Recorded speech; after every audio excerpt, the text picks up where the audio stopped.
সম্মানিত ভাই বন্ধুগণ, আজ আমরা আলোচনা করব ইনশাআল্লাহ বরকতের চাবিসমূহ বিষয়ে।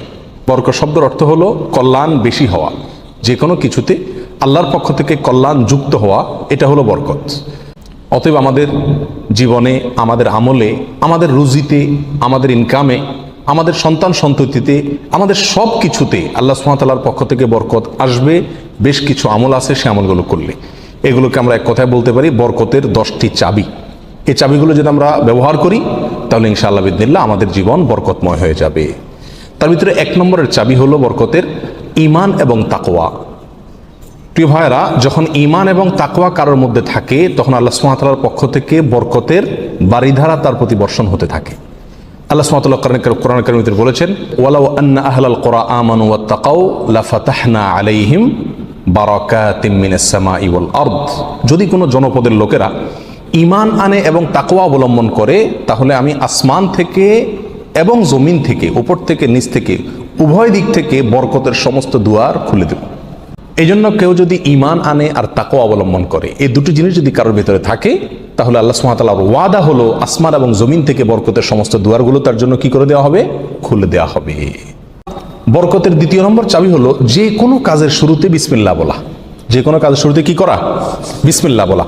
নবী আলাইহিস সালাম বলেছেন, তোমাদের মধ্যে কেউ যখন খানা শুরু করে এবং সে যদি বিসমিল্লাহ বলে তো শয়তান তার সাথে ওই খাবারে যোগ দিতে পারে না, ভাগ বসাতে পারে না। যেটুকু আছে সেটুকু তার জন্য কল্যাণ বয়ে আনে, কল্যাণ করা হয় খাবার।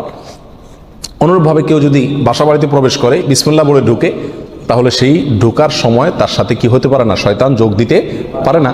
অনুরূপভাবে প্রত্যেকটা কাজে বান্দা যখন ভালো কাজে যখন বিসমিল্লাহ বলে শুরু করে তখন শয়তান সে কাজে আর অংশগ্রহণ করতে পারে না। আর শয়তান যখন ইন্টারফেয়ার করতে পারে না তাহলে আল্লাহ সুবহানাহু ওয়া তাআলার পক্ষ থেকে সেখানে বরকত আসা খুবই সহজ হয়ে যায়, এটাই স্বাভাবিক। অতএব বিসমিল্লাহর পরিমাণ বেশি বলা। 3 নম্বর বরকতের চাবি হলো ভাই কোরআনে কারিমের সাথে সম্পৃক্ততা বাড়ানো। যে যত বেশি কোরআনের সাথে সম্পর্ক গড়বে তার জীবনে তত বেশি বরকত নেমে আসবে। যে ঘরে কোরআন তেলাওয়াত হবে, কোরআনের চর্চা হবে, কোরআনের শেখা হবে, কোরআন বুঝাবুঝি হবে, কোরআনের উপর আমল করার প্রবণতা থাকবে, অভ্যাস থাকবে, সেই ঘরে আল্লাহ সুবহানাহু ওয়া তাআলার বরকত তত বেশি আসবে। তাহলে বরকতের 3 নম্বর চাবি হলো কি? কোরআনের সাথে সম্পর্ক বেশি বেশি করা, কোরআন তেলাওয়াত করা, কোরআন বুঝা, কোরআন অনুযায়ী আমল করার চেষ্টা করা। যত বেশি যে করবে আল্লাহ তাআলা তার জীবনের প্রতিটা পদে পদে তত বেশি কি দিবেন? বরকত দান করবেন। বরকতের 4 নম্বর যে চাবি আছে সেটা হলো ভাই সাদাকা করা, দান করা। কি করা? দান করা, সাদাকা করা। সাদাকা এবং দান করলে বহু হাদিস থেকে বোঝা যায়, জানা যায় যে বিপদ আপদ দূর হয়ে যায়। আমাদের যে কোনো কাজ থেকে, যে কোনো অর্থকড়ি থেকে, যে কোনো উপার্জন থেকে আমাদের কল্যাণটা আসে না, এর একটা বড় কারণ হলো বিপদ এসে যায়। আমি একটা দোকানদারি শুরু করলাম, একটা বিপদ এসে গেল, তাহলে আমার সেখান থেকে কল্যাণটা আর আসলো না।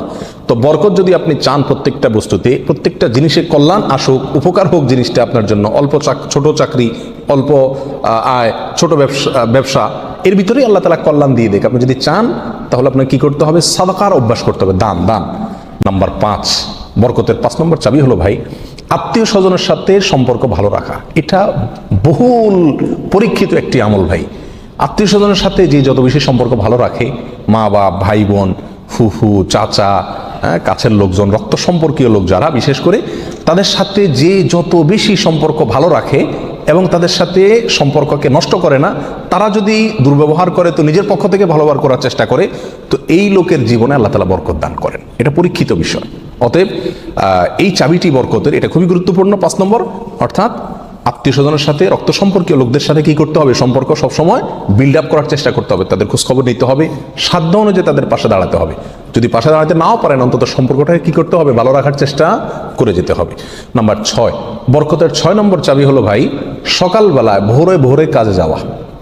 নবী আলাইহিস সালাম দোয়া করেছেন, আল্লাহুম্মা বারিক লি উম্মতি ফি বুকুরিহা, আল্লাহ আমার উম্মতকে সকালবেলা আপনি বরকত দান করবেন। অন্য এক রওয়ায়াতে আসছে বুরিকা লি উম্মতি ফি বুকুরিহা, তিনি বলেছেন আমার উম্মতের জন্য সকালবেলার সময়টাতে বরকত দেওয়া হয়েছে।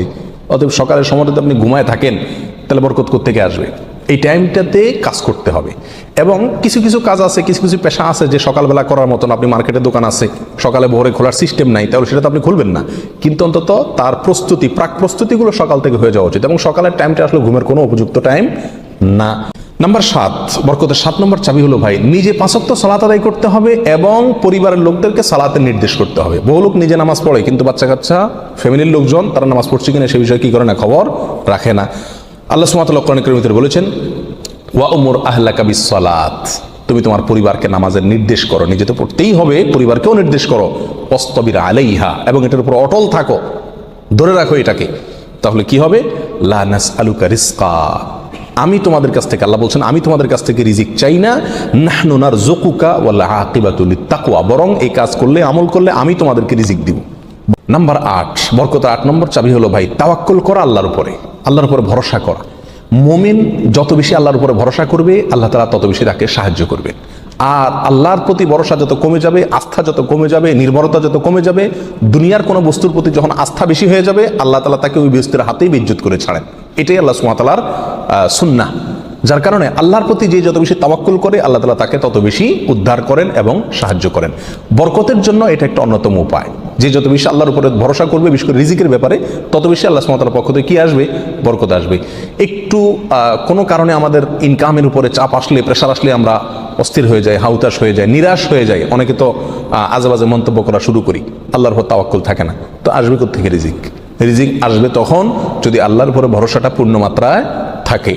বরকতের জন্য 9 নম্বর আমল হলো বেশি বেশি ইস্তেগফার করা। কি করা ভাই? ইস্তেগফার করা। ইস্তেগফার, উঠতে চলতে ফিরতে সব সময় ইস্তেগফার করা। আস্তাগফিরুল্লাহ ওয়া আতুবু ইলাইহি, আস্তাগফিরুল্লাহাল্লাযী লা ইলাহা ইল্লা হুয়াল হাইয়ুল কাইয়্যুম ওয়া আতুবু ইলাইহি। অথবা সাইয়্যিদুল ইস্তেগফার পড়া। কিচ্ছু না পারেন, শুধু আস্তাগফিরুল্লাহ পড়া, আস্তাগফিরুল্লাহ আস্তাগফিরুল্লাহ আস্তাগফিরুল্লাহ ওয়া আতুবু ইলাইহি, এতটুকু পড়া। এবং যখন পড়বেন অর্থ বুঝে পড়বেন। আল্লাহর কাছে ক্ষমা চাচ্ছেন আপনি, আর ক্ষমা চাইলে ক্ষমা চাওয়ার মোড থাকে আলাদা। একটা মানুষের কাছে যখন মাপ চান আপনি, তখন মাপ চাওয়ার মোড ভিন্ন থাকে না। আস্তাগফিরুল্লাহ যখন বলবো, তখন নিজের অপরাধের কথা স্মরণ করে, অথবা আমি যে বহু অপরাধ করি সেই কথাটা মনে করে আল্লাহর কাছে ক্ষমা চাইবো। যত বেশি ইস্তেগফার করবো, তত বেশি রিজিক আসবে। সূরা নূহের ভিতরে আল্লাহ সুবহানাহু ওয়া তাআলা আল্লাহর নবী নূহ আলাইহিস সালাম সম্পর্কে বলেছেন যে, নূহ আলাইহিস সালাম বলেছেন তার জাতিকে, ফাকুলতু আস্তাগফিরু রাব্বাকুম ইন্নাহু কানা গাফফারা। তিনি বলেন, আমি আমার জাতিকে বলেছিলাম তোমরা তোমাদের রবের ইস্তেগফার করো, তোমাদের রব ক্ষমাশীল। তাহলে কি হবে? ইস্তেগফার করলে 1 নম্বরে তিনি ক্ষমা করবেন। তারপরে ওয়ায়ুমদিদুকুম বিআমওয়ালিন ওয়া বানিন ওয়া ইয়াজআল লাকুম জান্নাতিন ওয়া ইয়াজআল লাকুম আনহারা। সম্পদ এবং সন্তান, পরিবার, এই দুইটা দিয়ে তোমাদেরকে শক্তিশালী করবেন, রিচ করে দিবেন, সমৃদ্ধ করে দিবেন। ওয়া ইয়াজআল লাকুম জান্নাতিন ওয়া ইয়াজআল লাকুম আনহারা, তোমাদের জন্য বাগবাগিচা দিবেন এবং নহর প্রশোভন দান করবেন, অর্থাৎ রুজি রুটির বরকত দান করবেন। 10 নম্বর বরকতের চাবি হলো ভাই পরিপূর্ণ সালামের ব্যাপক পরিমাণে প্রচলন ঘটাতে হবে, দিতে হবে।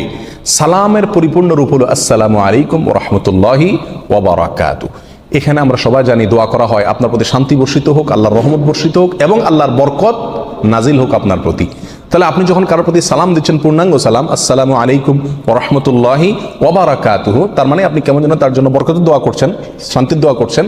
আর হাদিসে আসছে, কোনো মুসলিমের জন্য যদি আপনি বরকতের দোয়া করেন বা যে কোনো দোয়া করেন, তো ফেরেশতা আপনার জন্য দোয়া করে আল্লাহ এই বান্দাকেও আপনি দান করেন। আল্লাহ তাআলা আমাদের গোটা জীবনকে, আমাদের উপার্জনকে, আমাদের সম্পদকে, আমাদের নেক আমলকে, আমাদের সন্তান সন্ততিকে, আমাদের পরিবারকে, পরিজনকে, আমাদের চিন্তা চেতনাকে, আমাদের সব কিছুকে আল্লাহ সুবহানাহু ওয়া তাআলা বরকতময় করে দিন।